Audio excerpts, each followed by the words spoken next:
रायबरेली में राज्यसभा सांसद रामजी लाल सुमन पर किए गए हमले के विरोध में समाजवादी पार्टी के सैकड़ों कार्यकर्ताओं ने राष्ट्रपति को संबोधित ज्ञापन जिलाधिकारी को सौंपा। समाजवादी पार्टी के जिलाध्यक्ष वीरेंद्र यादव सहित हरचंदपुर विधायक राहुल विरोधी व बछरावा विधायक श्याम सुंदर भारती सहित सैकड़ों कार्यकर्ताओं ने कलेक्ट्रेट पहुंचकर जिलाधिकारी कार्यालय के सामने जमकर प्रदर्शन किया। आज आपको ज्ञापन लेने के लिए क्या मांग है आपकी?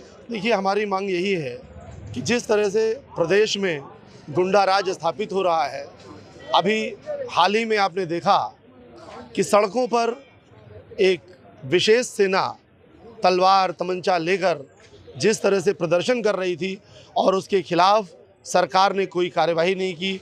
एक दलित सांसद के काफिले पर जिस तरह से पथराव किया गया, उससे ये गुंडा राज पूरी तरह से प्रमाणित होता है। और आप सबके माध्यम से हम सरकार से यही मांग करते हैं कि इस प्रदेश में अमन चैन कायम हो और जो इस तरह की ताकतें हैं, जो इस तरह की हरकत कर रहा है, उसके खिलाफ सख्त से कार्रवाई हो और उनकी जगह जेल की सलाखों के पीछे होनी चाहिए। हमारी मांग है कि जैसे यहाँ इस देश में केंद्र और राज्य सरकार मिल करके जिस तरह से दलितों का उत्पीड़न, वंचितों का उत्पीड़न, पिछड़ों का उत्पीड़न कर रही है, अभी हमारी पार्टी के राष्ट्रीय महासचिव और सांसद श्री रामजी लाल सुमन के आवास पर तोड़फोड़ की गई।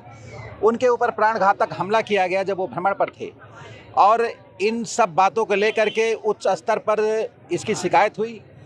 और चूंकि वो सांसद हैं तो उनकी सुरक्षा देने का पूरा प्रयास सरकार को करना चाहिए, लेकिन सरकार प्रयास न करके और ऐसे अराजक तत्वों पे कार्रवाई न करके उन अराजक तत्वों को संरक्षण दे रही है, बढ़ावा दे रही है।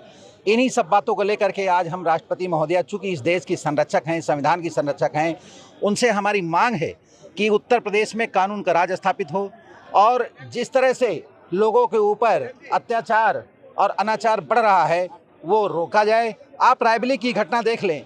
अभी विगत दिनों 23 अप्रैल को सलून कोतवाली के अंदर कोतवाल के सामने समाजवादी पार्टी के कार्यकर्ता अविनाश यादव को किस तरह वहां के विधायक अशोक कोरी द्वारा मारा गया, पीटा गया। और जब इसकी शिकायत हमने उच्चाधिकारियों से की, लेकिन उसमें आज तक कुछ भी नहीं हुआ है।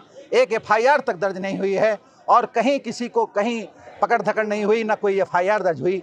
मैं दुर्भाग्य इस बात का है कि जब समाजवादी पार्टी का कार्यकर्ता फेसबुक पर टिप्पणी कर देता है तो उसे पकड़ करके कोतवाली बुला लेती है पुलिस, आनन फानन में उसे बंद कर देती है, 151 जैसी धारा में बंद करके उसे जेल भेज देती है।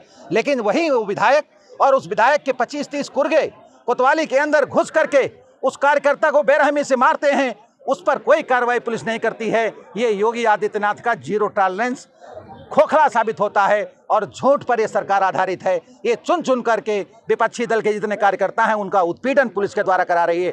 क्या आपने कहीं देखा है कि पुलिस बुलावे कि आपके खिलाफ कंप्लेन है और उस कंप्लेन के खिलाफ जब वो जाए व्यक्ति तो उसके ऊपर कार्रवाई की जाए, और कार्रवाई ही न की जाए उसको वहां पर विधायक के द्वारा मारा जाए और पुलिस के मौजूदगी में मार करके उसे अंदर किया जाए? ये कौन सा लोकतंत्र है? ये कौन सा लोकतंत्र की बात योगी आदित्यनाथ और भारतीय जनता पार्टी करती है? भारतीय जनता पार्टी की सरकार में लोकतंत्र शून्य हो गया है और अपराधियों की बाढ़ आ गई है।